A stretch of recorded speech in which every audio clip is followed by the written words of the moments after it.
Chapter 2. Object of writing the work, Incapacity and Boldness in the Undertaking, Hot Discussion conferring significant and prophetic title of Himmat Panth, Necessity of a Guru. In the last chapter, the author mentioned in the original Marathi book that he would state the reason that led him to undertake the work and the persons qualified to read the same and such other points. Now in this chapter, he starts to tell the same. Object of writing the work. In the first chapter, 1 described Sai Baba's miracle of checking and destroying the epidemic of cholera by grinding wheat and throwing the flour on the outskirts of the village. I have heard other miracles of Sai Baba to my great delight, and this delight burst forth into this poetic work. I also thought that the description of these grand miracles of Sai Baba would be interesting and instructive to his devotees and would remove their sins, and so I began to write the sacred life and teachings of Sai Baba. The life of the saint is neither logical nor dialectical. It shows us the true and great path. Incapacity and boldness in undertaking the work. Himmat Panth thought that he was not a fit person to undertake the work. He said, I do not know the life of my intimate friend, nor do I know my own mind. Then how can I write the life of a saint or describe the nature of incarnations which even the Vedas were unable to do? One must be a saint himself before he could know other saints. Then how can I describe their glory? To write the life of a saint is the most difficult, though one may as well measure the depth of water of the seven seas or enclose the sky with cloth trappings. I knew this was the most adventurous undertaking which might expose me to the ridicule. I therefore invoked Sai Baba's grace. The premier post saint of Maharashtra, Sri Gyaneshwar Maharaj, has stated that the Lord loves those who write the lives of saints, and the saints also have a peculiar method of their own of getting the service which the devotees long for successfully accomplished. The saints inspire the work, the devotee becomes only an indirect cause or the instrument to achieve the end. For instance, in 1700 Shaka year, 1700 Shaka year means 1700 plus 78, that is equal to 1778 AD. AD plus 57 is the Vikrama year. So, for instance, in 1700 Shaka year, the poet Mahipati aspired to write the lives of saints. Saints inspired him and got the work done. So also in 1800 Shaka year, that is 1878 AD, Das Ganu's service was accepted. The former wrote 4 works, Bhakta Vijaya, Santa Vijaya, Bhakta Lilamrit and Santa Kathamrit, while the latter wrote 2, Bhakta Lilamrit and Santa Kantamrit, in which the lives of modern saints were described. In chapters 31, 32, 33 of Bhakta Lilamrit and in chapter 57 on Santa Kantamrit, the sweet life and teachings of Sai Baba are very well depicted. These have been separately published in Sai Leela magazines numbers 11 and 12. Volume 17, the readers are advised to read these chapters. So also Sai Baba's wonderful Leelas are described in a small decent book named Sri Sainath Bhajana Mala by Mrs. Savitri Raghunath Tendulkar of Bandra. Das Ganu Maharaj also has composed various sweet poems on Sai Baba. A devotee named Amidas Bhavani Mehta has also published some stories of Sri Baba in Gujarati. Some numbers of Sainath Prabha, a magazine published by Dakshina Bhiksha Sanstha of Shirdi, are also published. Then the question of objection comes in, that while so many works regarding Sai Baba are extant, why should this, that is Satcharita, be written, and where is its necessity? The answer is plain and simple. The life of Sai Baba is as wide and deep as the infinite ocean, and all can dive deep into the same and take out precious gems precious gems means of knowledge and bhakti and distribute them to the aspiring public. The stories, parables, and teachings of Sai Baba are very wonderful. They will give peace and happiness to the people who are afflicted with sorrows and heavily loaded with miseries of this worldly existence, and also bestow knowledge and wisdom, both in the worldly and in the spiritual domains. If these teachings of Sai Baba, which are as interesting and instructive as the Vedic lore, are listened to and meditated upon, the devotees will get what they long for, that is, union with Brahman, mastery in eightfold yoga, bliss of meditation, etc. So I thought that I should call these stories together. That would be my best upasana. This collection would be most delightful to those simple souls whose eyes were not blessed with Sai Baba's darshana. So I set about collecting Sai Baba's teachings and expressions, the outcome of his boundless and natural self-realization. It was Sai Baba who inspired me in this matter. In fact, I surrendered my ego at his feet and thought that my path was clear and that he would make me quite happy here and in the next world. I could not myself ask Sai Baba to give me permission for this work, so I requested Mr. Madhavrao Deshpande, alias Shama, Baba's most intimate devotee, to speak to him for me. He pleaded for my cause and said to Sai Baba, "This Anna Sahib wishes to write your biography. Don't say that you are a poor begging fakir and there is no necessity to write it. But if you agree and help him, he will write, or rather your feet, grace will accomplish the work. Without your consent and blessing, nothing can be done successfully." When Sai Baba heard this request, he was moved and blessed me by giving me his udi, that is sacred ashes, and placing his boons bestowing hand on my head, said, "Let me make a collection of stories and experiences. Keep notes and memos. I will help him. He is only an outward instrument. I should write myself my autobiography and satisfy the wishes of my devotees. He should get rid of his ego, place or surrender it at my feet. He who acts like this in life, him I help the most. What of my life stories? I serve him in his house in all possible ways. When his ego is completely annihilated and there is left no trace of it, I myself shall enter into him and shall myself write my own life. Hearing my stories and teachings will create faith in devotees' hearts and they will easily get self-realization and bliss.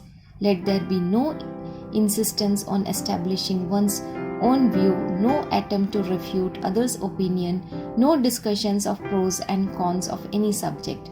The word discussion put me in my mind of my promise to explain the story of my getting the title of Himmat Panth, and now I begin to relate the same. I was on close friendly terms with Kaka Sahib Dikshit and Nana Sahib Chandorkar. They pressed me to go to Shirdi and have Baba's darshan, and I promised them to do so. But something in the interval turned them, which prevented me from going to Shirdi. The son of a friend of mine at Lonavala fell ill. My friend tried all possible means, physical and spiritual, but the fever would not abate. At length, he got his guru to sit by the bedside of his son, but this too was of no avail. Hearing this, I thought, what was the utility of guru if he could not save my friend's son? If the guru can't do anything for us, why should I go to Shirdi at all? Thinking in this way, I postponed my Shirdi trip, but the inevitable must happen, and it happened in my case as follows. Mr. Nana Sahib Chandarkar, who was a plant officer, was going on tour to Basin. From Thane, he came to Dadar and was waiting for a train bound for Basin. In the meanwhile, a Bandra local turned up. He sat in it and came to Bandra and sent for me and took me to task for putting off my Shirdi trip. Nana's argument for my Shirdi trip was convincing and delightful, and so I decided to start for Shirdi. The same night, I packed up my luggage and started for Shirdi. I planned to go to Dadar and there to catch the train for Manmad. and so I booked myself for Dadar and sat in the train. While the train was to start, a Mohammedan came hastily to my compartment and, seeing all my paraphernalia, asked me where I was bound to. I told him my plan. He then suggested I should go to Boribandar and not get down at Dadar, for the Manmad mail did not get down at Dadar at all. If this little miracle or Leela had not happened, I would not have reached Shirdi next day as settled, and many doubts would have assailed me. But that was not to me. As fortune favored me, I reached Shirdi the next day before 9 or 10 am. Mr. Bahu Sahib Dikshit, that is Kaka, was waiting for me there. This was in 1910 AD, when there was only one place, that is Sathe Sahib's Wada, for lodging pilgrim devotees. After alighting from the Tonga, I was anxious to have darshana. When the great devotee Tatya Sahib Nulkar returned from the masjid and said that Sai Baba was at the corner of the Wada, and that I should first get the preliminary darshan and then after bath see him at leisure. Hearing this, I ran and prostrated before Baba, and then my joy knew no bounds. I found more than what Nana Chandarkar had told me. All my senses were satisfied, and I forgot thirst and hunger. The moment I touched Sai Baba's feet, I began a new lease of life. I felt myself much obliged to those who spurred and helped me to get the darshan, and I considered them as my real relatives, and I cannot repay their debt. I only remember them and prostrate, that is mentally before them. The peculiarity of Sai Baba's darshan, as I found it, is that by his darshana, our thoughts are changed. The force of previous action is abated, and gradually non-attachment of dispassion towards worldly objects grows up. It is by the merit of actions in many past births that such darshan is got, and if only you see Sai Baba really, all the world becomes or assumes the form of Sai Baba. Now the next topic, that is hot discussion. On the first day of my arrival in Shirdi, there was a discussion between me and Bala Sahib Bhate regarding the necessity of a guru. I contended, why should we lose our freedom and submit to others when we have to do our duty? Why a guru is necessary? One must try his best and save himself. What can the guru do to a man who does nothing but sleeps indolently? Then I pleaded free will, while Mr. Bhate took up the other side, that is destiny, and said, whatever is bound to happen must happen. Even great men have failed. Man proposes one way, but God disposes the other way. Brush aside your cleverness. Pride or egoism won't help you. This discussion, with all its pros and cons, went on for an hour or so, and as usual, no decision was arrived at. We had to stop the discussion ultimately, as we were exhausted. The net result of this was that I lost my peace of mind and found that unless there is a strong body consciousness and egoism, there would be no discussion. In other words, it is egoism which breeds discussion. Then, when we went to the masjid with others, Baba asked Kaka Sahib Dikshit the following: what was going on in the Sathe's Wada? What was the discussion about? And staring at me, Baba further added, what did this Himmat Pant say? Hearing these words, I was much surprised. The masjid was at a considerable distance from Sathe's Wada, where I was staying and where the discussion was going on. How could Baba know our discussion unless he be omniscient and inner ruler of us all? Now the next topic, significant and prophetic title. I began to think why Sai Baba should call me by the name Himmat Pant. This word is a corrupt form of Himadri Pant. This Himadri Pant was a well-known minister of the kings Mahadev and Ramdev of Devgiri of the Yadav dynasty. He was very learned, good-natured, and the author of good works such as Chaturvarga Chintamani, that is dealing with spiritual subjects, and Raj Prashasti. He invented and started new methods of accounts and was the originator of the Modi, that is Marathi shorthand script. But I was quite the opposite, and an ignoramus and of dull mediocre intellect. So I could not understand why the name or title was conferred upon me. But thinking seriously upon it, I thought that the title was a dart to destroy my ego, so that I should always remain meek and humble. It was also a compliment paid to me for the cleverness in the discussion. Looking to the future history, we think that Baba's word calling Mr. Dabholkar by the name Himmat Pant was significant and prophetic, as we find that he looked after the management of Sai Sansthan very intelligently, kept nicely all the accounts, and was also the author of such a good work, Sai Satcharita, which deals with such important and spiritual subjects as Jnana, Bhakti, dispassion, self-surrender and self-realization. Next topic, about the necessity of a guru. Himmat Pant has left no note, no memo about what Baba said regarding this subject, but Kaka Sahib Dikshit has published his notes regarding this matter. Next day after Himmat Pant's meeting with Sai Baba, Kaka Sahib went to Baba and asked whether he should leave Shirdi. Baba said yes. Then someone asked, Baba, where to go? Baba said, high up. Then the man said, how is the way? Baba said, there are many ways leading there. There is one way also from Shirdi. The way is difficult. There are tigers and wolves in the jungles on the way. I asked, I means Kaka Sahib, but Baba, what if we take a guide with us? Baba answered, then there is no difficulty. The guide will take you straight to your destination, avoiding wolves, tigers and ditches, etc. on the way. If there be no guide, there is a danger of your being lost in the jungles or falling into ditches. Mr. Dabholkar was present on this occasion, and he thought that this was the answer Baba gave to the question whether Guru was a necessity.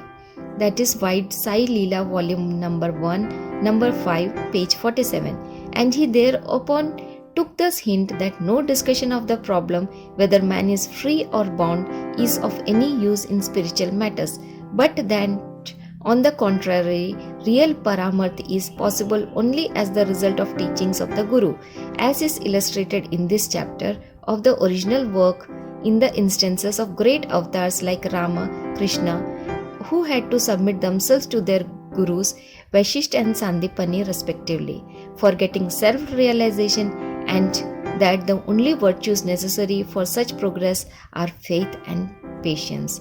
This is White Sai Satcharita chapter 2, 190, page number 191 to 192. Bow to Sri Sai, peace to be all.